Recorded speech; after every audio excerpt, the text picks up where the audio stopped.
یہ واقعہ میں نے بالکل آپ کو اس لیے سنایا ہے کہ آپ لوگوں کو علم ہو جائے کہ ایسے واقعات سینٹرل لنڈن میں پیش آتے ہیں، جہاں سے کرنسی وغیرہ چینج کرتے ہیں وہی لوگ اطلاع دے دیتے ہیں ان کے ساتھ جو لوگ ملے ہوتے ہیں.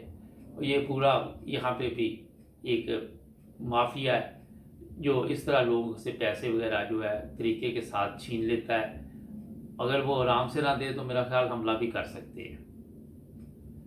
تو جہاں بھی کبھی پیسے کا معاملہ ہے بڑی احتیاط کرنی چاہیے، اور کبھی ایسا موقع ہو تو ایک تو لالچ زیادہ نہیں کرنا چاہیے، میں اس لیے آپ کو یہ بتا رہا ہوں.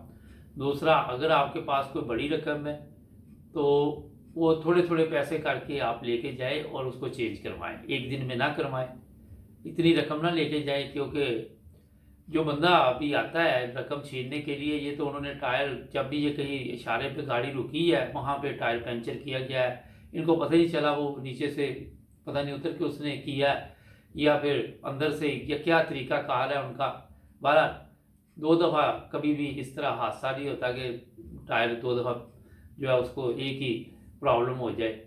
ہو سکتا ہے ان کا طریقہ واردات یہ ہو کہ یہ پہلی دفعہ دونوں جب اسٹپنی چینج کرنے لگے تو اس وقت ہم سائڈ سے جو ہے وہ پیسے نکال کے لے جائیں گے، یا یہ بھی ہو سکتا ہے کہ وہ حملہ بھی کر کے لے کے جا سکتے تھے. اتنی بڑی رقم تھی ان کے لیے، یہ بھی کوئی پرابلم نہیں تھی، وہ زخمی بھی کر سکتے تھے، وہ کوئی نہ کوئی نقصان بھی ہمارا پہنچا سکتے تھے.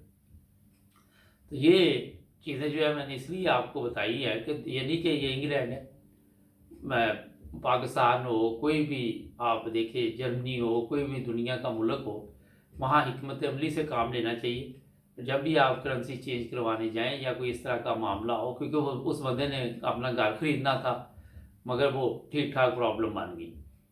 اور میں اس کا گواہ اس لیے ہوں کہ میں پھر پولیس کے پاس ان کے ساتھ گیا تھا، تو پولیس نے پہلا سوال کیا کہ یہ اتنے پیسے آئے کہاں سے، کیونکہ انگلینڈ میں یہ بھی ایک سوال ہے. پھر ان کو بتانا پڑا کہ یہ جرمنی سے آئے ہیں اور لے کے آئے ہیں. اور پولیس کے پہلے وہ کیس درج کرنے سے پہلے وہ اتنی بڑی رقم سن کے پولیس والا جو انگلینڈ میں لنڈن میں، وہ ایک اور پولیس والے کو بلا کے لے کے آیا. 2 بندے جو انہوں نے اس بات کو سنا اور سوالات کیے، اور اس میں یہ بھی سوالات بہت زیادہ تھے کہ اتنی رقم لے کے آپ کیش کیوں گئے وہاں پہ اور کیا وجہ تھی. بارہ وہ تو ایک علیحدہ کہانی ہے، مگر صرف یہ بتانے کا آج مقصد تھا کہ کبھی بھی ایسا موقع ملے تو حکمت عملی سے کام لیں. اور جس بندے کے اوپر یہ 25,000 یورو پڑ گئے، کیا اس پہ گزری، کتنی تکلیف کے ساتھ اس نے وہ پیسے واپس کیے، اس کا آپ اندازہ نہیں لگا سکتے. تھوڑے تھوڑے کر کے دیے، بڑی مشکل سے وہ قرضہ اتارنا پڑا، کیونکہ یہ ایک سسٹم ہے دنیا کا کہ جو کوئی امانت کسی کے پاس چھوڑ کے جائے اس کی ذمہ داری ہوتی ہے کہ وہ اس کی حفاظت کرے. یہ نہیں کہہ سکتے آپ کہ وہ چوری ہو گیا وہ. اور پھر ایک اور پرابلم یہ ہوئی کہ جس بندے کا جس کے پیسے تھے اس نے مختلف گندے الزام بھی لگائے کہ آپ نے یہ کیا، آپ نے وہ کیا. تو بہتر یہ ہوتا ہے کہ پہلے تو ساتھ ہی نہ جائے. میں آپ کو بتاؤں اگر تو کوئی بہت قریبی ہے تو پھر دیکھے، وہ قریبی بھی نہیں تھا، کوئی اتنا اچھا تعلق بھی نہیں تھا، تو بعد میں پچھتاوا بھی ہوا کہ ہمیں جانے کی ضرورت کیا تھی ساتھ.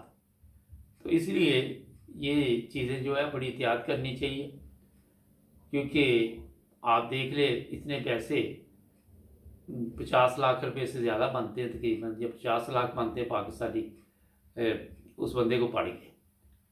ناظرین، ان واقعات کا مقصد یہ ہوتا ہے کہ کوئی نہ کوئی نصیحت آپ کو ملے، میں بھی سیکھوں، آپ بھی سیکھیں. یہ دنیا ہے، یہاں پہ کچھ نہ کچھ سیکھنا پڑتا ہے اور دنیا کے ساتھ چلنا پڑتا ہے. ورنہ آپ کو پتہ ہے کہ میرے والد صاحب کہتے ہوتے تھے ضروری نہیں کہ ہر تجربہ آپ کریں نا، اگر کسی نے کیا ہو تو اس سے فائدہ اٹھا لیں. مطلب یہ نہیں کہ ہر پنگا خود ہی لینا چاہیے. تو میرا خیال آج کا بھی پروگرام آپ کو پسند آیا ہوگا. ملیں گے کل پھر گپ شپ پروگرام میں. ہمارے چینل کو بھی سبسکرائب کر لیں اور جڑے رہے 9 بزرس ٹی وی انٹرنیشنل کے ساتھ. ہمارے پروگرام آپ یوٹیوب پہ، فیس بک پہ اور مبارک ٹی وی انٹرنیشنل پر بھی دیکھ رہے ہیں. ناظرین، ملیں گے ایک نئے واقعہ کے ساتھ. اگر آپ کے ساتھ بھی کوئی واقعہ پیش آیا ہو تو ہمیں ضرور لکھیں، ہمیں خوشی ہوگی، کیونکہ کسی نہ کسی کو اس کا بڑا فائدہ ہوتا ہے. اپنا خیال رکھیں. اللہ حافظ.